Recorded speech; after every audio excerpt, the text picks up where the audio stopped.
I'm Simon Shapiro, and this is SingOut, SpeakOut. I also want to share with you some of the things I've learnt this year about living with a 5-year-old. So here are my 5 F's of being 5. Fantasy. Kids are amazing at jumping into fantasy, not just make-believe, but believe. You know, we're in the car waiting for someone to come and help us because it's broken down. I suggest let's pretend we're spacemen and we've landed on an alien planet, waiting for help. Within minutes, he is Buzz Lightyear. The car is a spaceship. We have landed on an alien planet. You know, it's very real for him. And it reminds me that we are creative beings. And everything that humans have created, invented or developed started with an idea first from that fantasy world, something that didn't exist. It's a constant reminder, and I love that. Second thing is feeling. Kids are amazing at feeling what they feel in the moment. Joy is elation. Sadness is despair. You know, when there's an injustice, you know, like their biscuit was broken before they got to eat it, it's like the whole world is against them. They feel what they feel, but they also let it go and move on to the next feeling, I think a lot more fluidly than a lot of adults can. The third thing is forgiveness. You know, my son was playing with his best friend in the playground yesterday. They fought over something or other because they both thought it was their turn on something, but they just moved on from that so quickly, forgived each other. You know, I know sometimes there are things that don't go to plan. You know, someone gets hurt or injured and they're angry and upset, but they move on and they forgive. We can learn that. Fear is the fourth thing. So, you know, the monster under the bed. The house is going to get sucked up into a vortex because of the storm. You know, or that favourite Spider-Man jumper is never going to be worn again because it got some barbecue sauce on it. And these fears seem irrational. And yet what it is a reminder that maybe a lot of our fears are irrational too, you know, because the fear that they have seems to be based more on possibility than probability, okay? There could be a monster under the bed, highly unlikely, but you know, where I live, there could be a snake under the bed.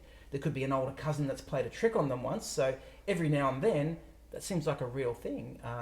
Houses do get destroyed by fire and flood, so it's not impossible that the storm could lead to some sort of damage, and at some point that favourite Spider-Man jumper could get lost at the park, or it could get, you know, chewed up by the dog or damaged, you know.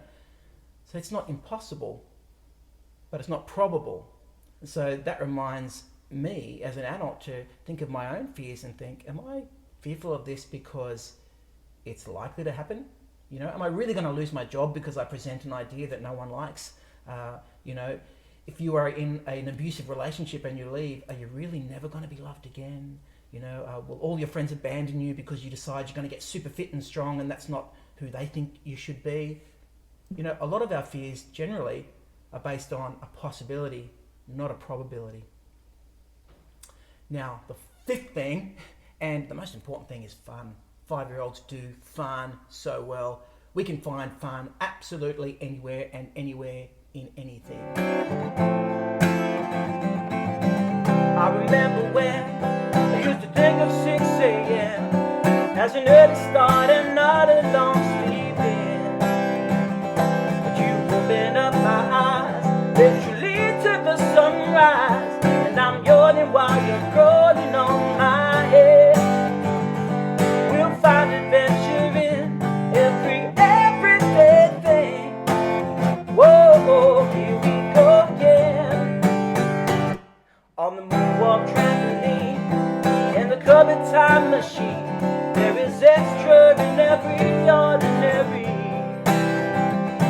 On the front porch pirate ship, in the backyard landing strip, boy, I was at 5's alive again.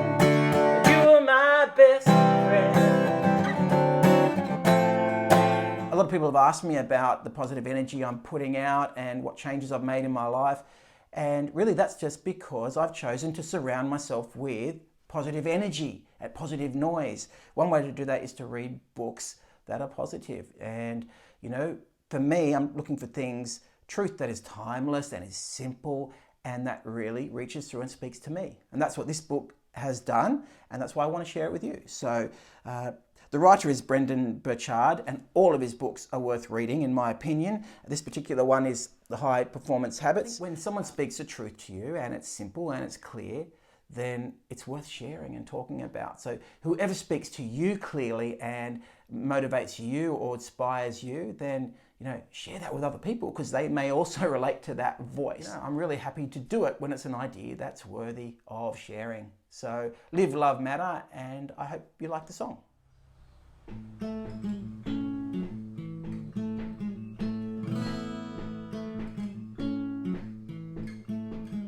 My dream was dead, my life was stale, my heart was cold.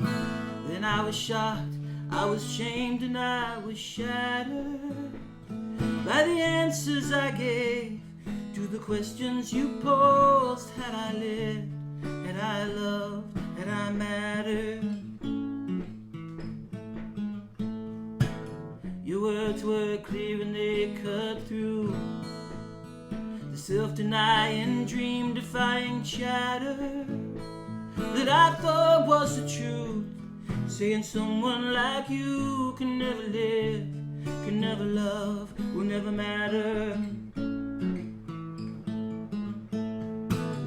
You put a spotlight on my ways, my wounds weak, my plans were vague, my thoughts were scattered.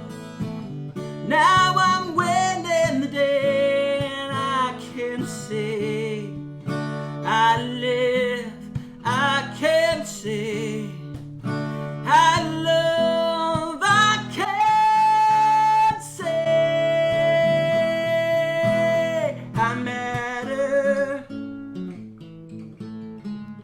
Yeah, I give more than I get, I rejoice, not regret. Now I live, now I love, and I matter.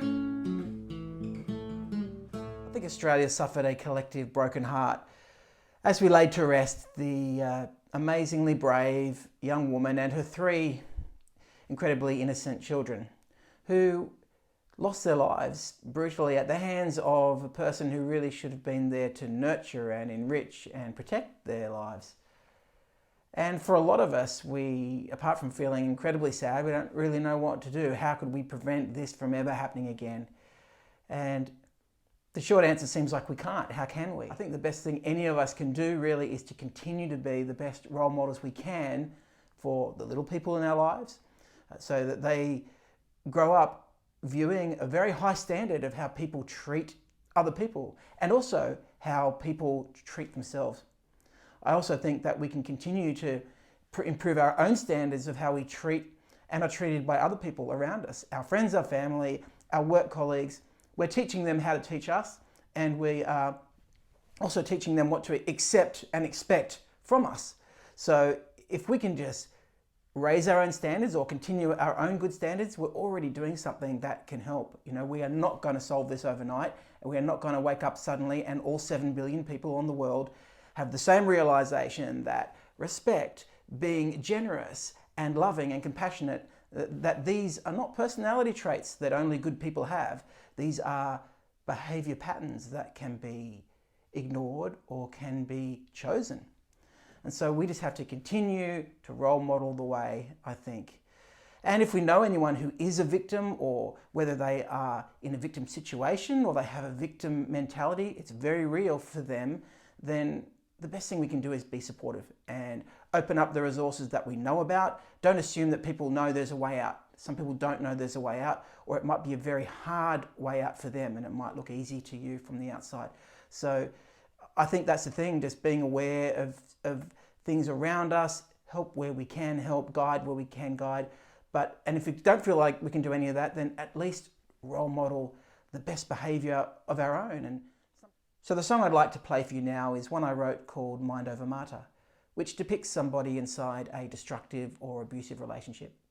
That they can recognize some of their patterns and that they are trapped under this heavy weight of their own self-belief. And they're searching for a way to switch that mental trigger and step out of the hole that they're in.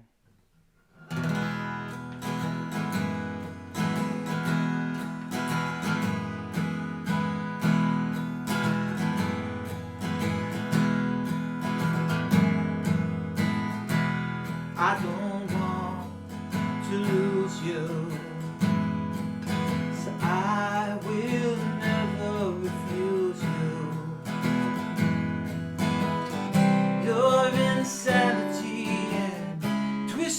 fantasies will fly, and I won't lose you. I don't want to hurt you, so I will never desert you. I find normality in your insanity, and I will never hurt you. There's a tainted road I follow, and it's paved in gold and sorrow. If there's a way to hold on to you, whatever it takes, whatever it breaks, I don't want to lose you. So I will never refuse you. Your insanity and twisted fantasy will fly, and I won't lose you.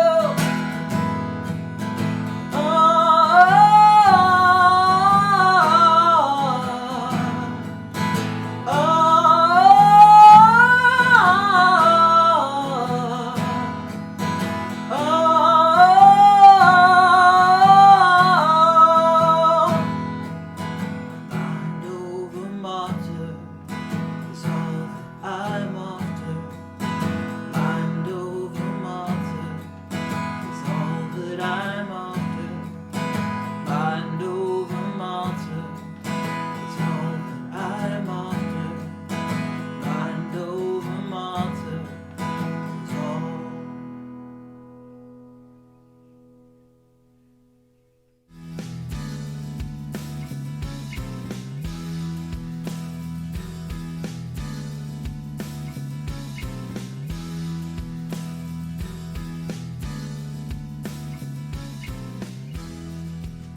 To all reluctant acrobats, pushovers and front door mats, searching